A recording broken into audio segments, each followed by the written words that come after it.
Michael Jackson کی سمجھ میں یہی تو نہیں آ رہا تھا. مائیکل جیکسن نے ہاتھ پہ دستانے پہنے ہوئے تھے کہ تاکہ مسافہ کروں تو کسی کے جراثیم لگے نہیں. جب کسی سے ملاقات ہوتی تو منہ پہ ماسک چڑھا کے, کوئی گلے ملتے ہوئے چھینک مار کے کہیں جراثیم میری ناک میں, بولو نا بھائی, نہ پھینک دے. ڈاکٹروں کی ٹیم 24 گھنٹے اس کے ساتھ کہ کس وقت کون سا ٹیکا لگانا پڑ جائے حضرت جی کو.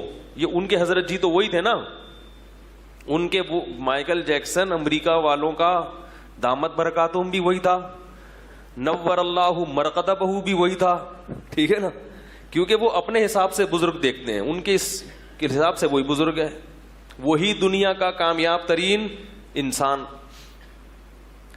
ڈاکٹروں کی ٹیم, آپ کہیں گے یہ عاشورہ کے دن کون سا بیان لے کے بیٹھ گیا.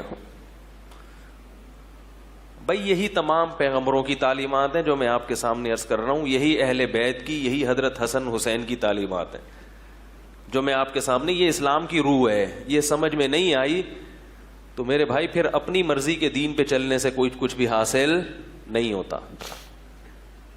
تو مائیکل جیکسن کے ساتھ ڈاکٹروں کی ٹیم. اور ایک عجیب بات آپ کو بتاؤں, مائیکل جیکسن اربوں روپے اس نے کمائے تو اس میں سے چند لوگوں کو وہ بہت پیسے دیا کرتا تھا صرف اس بات کے کہ میرے جسم کا کوئی آرگن اگر خراب ہو گیا تو آپ کو دینا پڑے گا. یہ انشورنس کا ایک ٹیکنیکل طریقہ. مثلا غفار بھائی کے گردے اس نے چیک کروائے, بڑے سیٹنگ پہ ہیں. ایک ان کا غفار بھائی, ہر جگہ ہوتے ہیں نا, وسیم بھائی, سلیم بھائی, غفار بھائی, وسیم, یہ تو ایک کردار ہے, کیریکٹر ہیں, وہ اس کو کچھ اور نام دیتے ہوں گے. تو اس نے دیکھا کہ بھئی یہ غفار بھائی ہیں, یہ بڑے صحت مند ہیں, ان کے دونوں کڈنی بالکل فٹ فاٹ ہیں.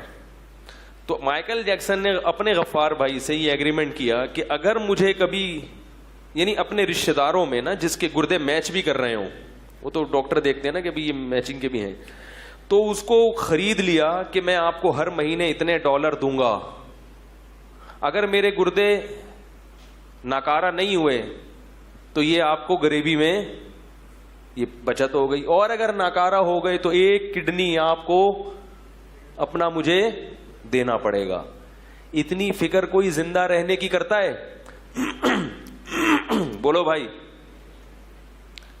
اسی طرح اور بھی جو پارٹس ہیں باڈی کے, کہا جاتا ہے کہ مائیکل جیکسن کہتا تھا کہ میں 150 سال تک زندہ رہ کے دکھاؤں گا. کیونکہ ظاہر ہے جب بھی کوئی بیماری آتی ہے تو ہم تو ہسپتال, اکثر ہم اس لیے مرتے ہیں کہ ہسپتال پہنچنے میں دیر ہو جاتی ہے, ٹریفک جیم ہو گیا, کوئی جلوس آ رہا ہے راستے سے, لبیک یا رسول اللہ والے یہاں سے ٹرن مارتے ہوئے جا رہے تھے تو ادھر لبیک یا رسول اللہ میں 3-4 آدمی مر گئے. تو ہمارے یہاں تو یہ مسائل ہیں, یا کوئی اسٹرائک ہے, کوئی ہڑتال ہے, لیکن اس کے ساتھ یہ مسائل بھی نہیں تھے کیونکہ ڈاکٹر جو ہے, خود ڈاکٹر, ان میں سے ہر ایک ڈاکٹر پورا ہاسپٹل تھا. وہ ایسے کوئی چھوٹے موٹے ڈاکٹر تھوڑی تھے, وہ ان کے دامت برکاتہم کے ڈاکٹر تھے. تو ہر وقت ڈاکٹروں کی ٹیم, ہر وقت میڈیکل چیک اپ, ہر وقت احتیاط, یہ کھانا ہے, یہ نہیں کھانا ہے, بڑی تمیز سے ایکسرسائز بھی ہو رہی ہے اور جاگنگ بھی ہو رہی ہے اور جم بھی ہو رہا ہے. اور پھر کہا جاتا ہے, مجھے یاد ہے 2009 یا 10 کی بات ہے, ہمارے دوست آ کے بتایا کرتے تھے کہ مائیکل جیکسن کا تاریخی پروگرام ہونے والا ہے. اتنا بڑا پروگرام امریکہ میں ہونے والا ہے کہ اس سے پہلے کبھی اتنے ٹکٹ فروخت نہیں ہوئے ہیں, کروڑوں اربوں روپے کا بزنس ہونے والا ہے. دوست احباب بتاتے تھے کہ اتنا بڑا پروگرام مائیکل جیکسن کا ہونے والا ہے کہ آج سے پہلے اتنا, اور ہٹو بچوں ہونے والا ہے. کیا ہونے والا ہے؟ ایسا ڈانس کرے گا کہ ہٹو بچوں ہو جائے گا, اور اس کی ریہرسل ہو رہی ہے بہت دنوں سے.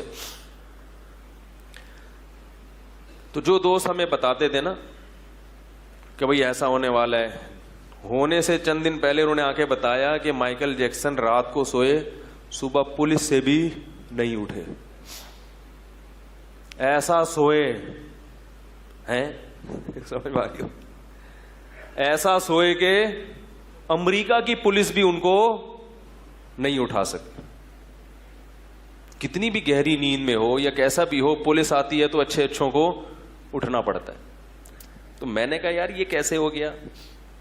ابھی تو آپ بتا رہے تھے اس کا پروگرام ہونے والا ہے, پھر اتنے ڈاکٹر, پھر جراثیم سے ایسی حفاظت, اور ڈاکٹروں کی ٹیم 24 گھنٹے ساتھ, تو اس کو مرنے سے پہلے کم از کم چانس تو ملنا چاہیے تھا نا, ڈاکٹروں کو بھی تو کچھ کرنے کا چانس ملنا چاہیے تھا کہ بھائی اس کو کسی طرح سے بچاؤ.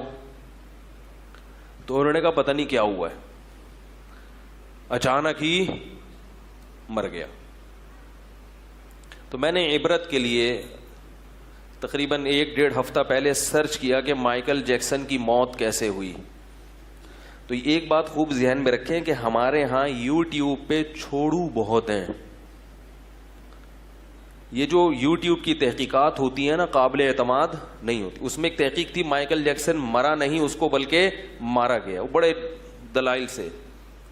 یہ بات غلط ہے. جب تک آفیشلی کسی چیز کی تصدیق نہیں ہوتی, قانونی طور پر تصدیق نہیں ہوتی, لوگوں کی انفرادی خبروں پہ اعتماد مت کیا کریں. کتابوں کے حوالے اور ادھر ادھر یہ سب کر لیتے ہیں. آپ کو کیا پتا کہ یہ جو حوالہ دے رہا ہے یہ صحیح بھی ہے یا غلط ہے؟ عین ممکن ہے واقعی کسی نے مارا ہو, مگر اس کی کوئی ابھی تک دلیل سامنے نہیں آئی ہے. وہاں جو آفیشلی جو چیز بتائی گئی ہے وہ یہ کہ یہ طبعی موت مرا ہے, کسی نے قتل نہیں کیا, خود سے ہارٹ اٹیک ہوا یا کیا ہوا واللہ اعلم. چلو مرا ہے یا کسی نے مارا ہے, لیکن 50 سال ایک صحت مند آدمی کے لیے جوانی کی عمر ہوتی ہے, بڑھاپے کی نہیں ہوتی. اللہ نے عبرت کا نشان بنا دیا, عبرت کا نشان, کہ مائیکل جیکسن یہ دنیا مسافر خانہ ہے, تمہارے باپ کی جاگیر بولو بھائی نہیں ہے. کاش کاش کاش وہ تو چلا گیا, کاش انسانوں کو عبرت حاصل ہو. ہماری عبرت کی آنکھیں اندھی ہو گئی ہیں. میں اپنے لیے بھی کہتا ہوں, میں کسی اور کو ملامت نہیں کر رہا. میں یہ جتنی باتیں یہاں ممبر پہ بیٹھ کے کرتا ہوں, سب سے پہلے اپنے آپ کو خطاب کر رہا ہوں. عبرت کی آنکھیں اندھی ہو گئی ہیں. دنیا میں کوئی واقعہ, کوئی نصیحت ایسی نہیں ہے جس سے ہمیں سبق حاصل ہو. کتنے لوگ نوجوان ہمارے حسرت کرتے ہوں گے مائیکل جیکسن, کاش ہم مائیکل جیکسن کی جگہ ہوتے. کسی نے بتایا کہ ایک دفعہ ڈانس کے دوران لڑکیوں نے اپنے کوٹ پھاڑ دیے, اتنا زیادہ ایکسائٹڈ لڑکیاں ہو جاتی تھیں اس کے. آج کسی نوجوان کے لیے کوئی ایک لڑکی گھر سے بھاگ جائے تو وہ ساری دنیا میں ڈنڈورا پیٹے گا, یار میں اتنا بڑا آدمی بن گیا ہوں کہ میرے لیے اب گھر سے بھاگنا پبلک شروع ہو گئی. کیسا اللہ نے عبرت کا نشان بنایا. ختم. مائیکل جیکسن دنیا سے بولو بھائی ختم, مٹی.